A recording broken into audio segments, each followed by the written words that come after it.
My wife suggested an open marriage. I agreed, but now I'm the one being chased. So my wife, let's call her Emily, and I have been together for about 8 years. For the most part, we've had a solid relationship. Sure, we've had our ups and downs, like any couple, but we've always worked through things, or at least that's how it seemed. A few months ago, Emily brought up the idea of an open marriage. At first, I was floored. It came out of nowhere, and honestly, I wasn't sure how to react. We had always been monogamous, and I thought that was something we both valued. But Emily explained that she had been thinking a lot about it, feeling like she wanted to explore her own desires, and thought an open marriage could bring us closer in some weird way. I admit I wasn't completely on board, but I didn't want to shut her down immediately either. We talked about it for a few days. Pros, cons, boundaries, expectations, and all that. In the end, I reluctantly agreed. I didn't want to be the controlling husband who wouldn't let his wife have the freedom she was asking for. I also convinced myself that I could handle it. I had no idea what I was getting myself into. To be honest, the first few weeks were kind of surreal. Emily started seeing other people, and I tried to be supportive. I tried not to let it bother me. After all, this was what she wanted, right? And I had agreed to it. I kept myself busy, stayed out late with friends, and tried to find my own distractions. But here's the thing. I wasn't prepared for what happened next. As Emily got more involved with her new partners, I started noticing that she was more confident, more alive. She would come home from her dates glowing, and it was clear that something had shifted in her. I was glad that she seemed happier, but a part of me began feeling something I wasn't expecting. Jealousy. It wasn't just jealousy about her seeing other people, though. It was jealousy about how free and confident she had become. I couldn't help but wonder if I had missed something along the way. Why hadn't I been able to make her feel that way?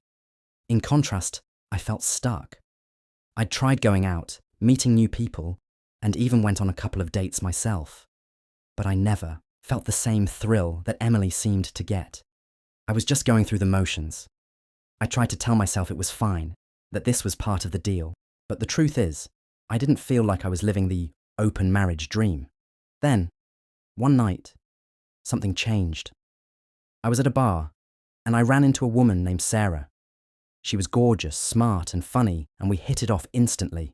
We ended up spending the whole night talking.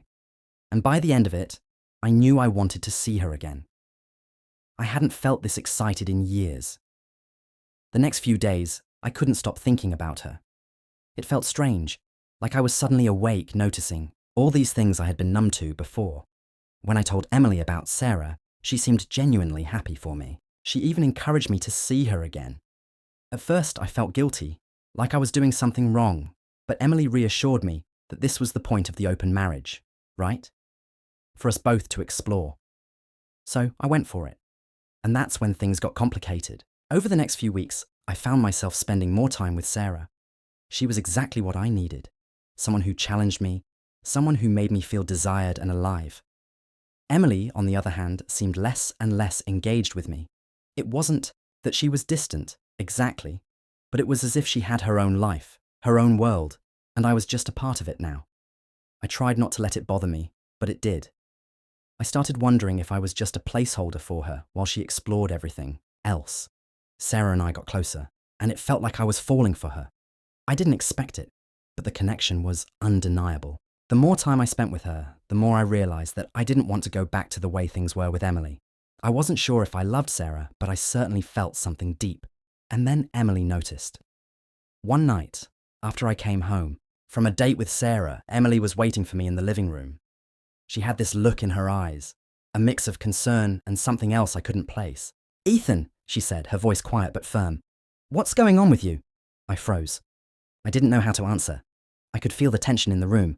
"I don't know what you mean," I said, trying to play it cool. "I know something's changed," she said, standing up now. "I can tell you're different.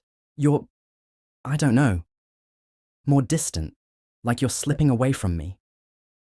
I felt a lump in my throat. "It's just... everything's been so overwhelming, Emily. I'm just trying to figure things out." She looked at me for a long moment before nodding. "I don't think you're figuring it out at all," she said softly. "I think you've already made your decision." I didn't say anything. What could I say? Was she right? Had I made my decision? Did I want Sarah more than I wanted the life I had with Emily? And that's when I realized that things were out of my control. I had been chasing something: freedom, excitement, newness, and I wasn't sure if I could ever go back to the way things were. I don't know where this is going. I'm torn. I love Emily, but I also feel a pull towards Sarah. This open marriage thing has thrown everything out of whack, and I don't know what to do now. Update a week later. So I wanted to update you guys on what's happened since my last post. I've been doing a lot of thinking, talking, and to be honest, avoiding confronting the reality of my situation. It's been harder than I expected. I had another conversation with Emily.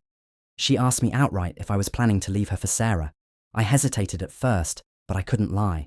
I told her that I didn't know what the future held, but I had strong feelings for Sarah. Emily wasn't surprised, but she was devastated.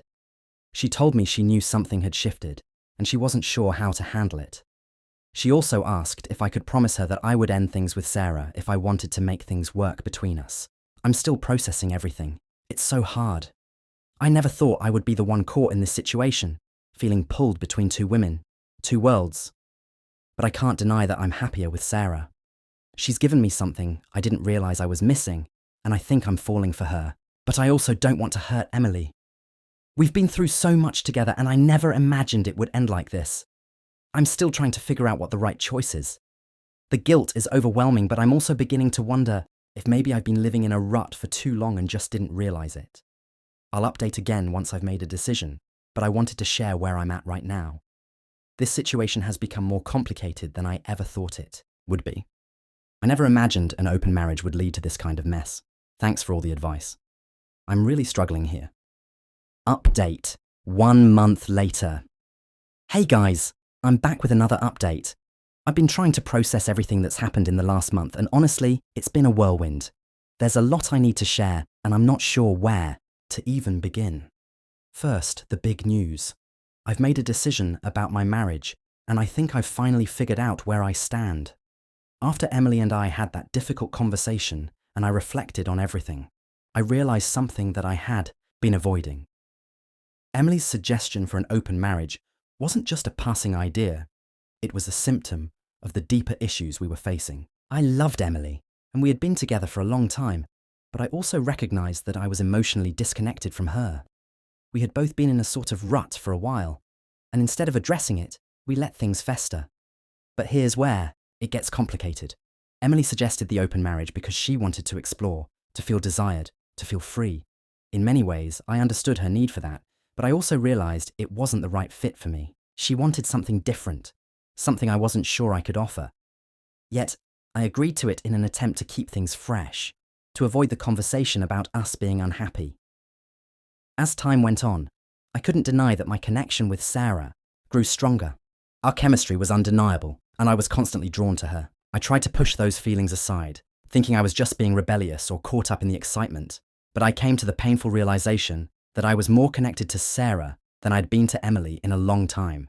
And honestly, it wasn't just the attraction. It was the emotional support. The way Sarah seemed to understand me in a way that Emily hadn't been able to. A couple of weeks ago, I sat down with Emily again, and this time, I laid everything out on the table. I told her that I needed to be honest about my feelings. I told her that I had developed a deep connection with Sarah, and that I didn't think I could continue pretending that I didn't feel for her. Emily listened quietly, her face unreadable. I expected her to be angry, to lash out, but instead, she just nodded and told me that she understood. She told me that she had seen this coming for a while, that maybe this wasn't the right path for us anymore. It was hard, really hard. Emily and I had so many memories together, and the idea of walking away from her was heartbreaking. But I also realized that I was being unfair to both of us. I wasn't happy, and I wasn't in love with Emily in the way she deserved. We both needed different things, and I had to stop pretending otherwise. Since then, I've been spending more time with Sarah. I don't want to jump into anything too quickly, but there's something there. We've started getting to know each other on a deeper level, and honestly, it feels right. It feels like this is what I was missing all along. Sarah makes me feel seen, and for the first time in a long time, I feel truly valued in a relationship. I know that things are going to be complicated. There's no avoiding that. Emily and I are still sorting through our stuff, and while I don't want to hurt her, I also know that I have to prioritize my own happiness. I've realized that the open marriage was Emily's way of dealing with her own dissatisfaction, and while I respect her desire for freedom, I need something different. I need a relationship where both of us are fully invested, and I wasn't sure if Emily and I could get back to that place. I'm not sure what the future holds with Sarah, but right now, I'm taking things one step at a time. I've learned that relationships are incredibly complicated, and sometimes, even when you love someone, it's not enough to make it work. I don't want to sound cliche, but I feel like I'm finally finding the path that feels true to me, even if it's painful. Thank you to everyone who supported me through this. I'll keep you updated as things progress, but for now, I'm focusing on being honest with myself and the people I care about.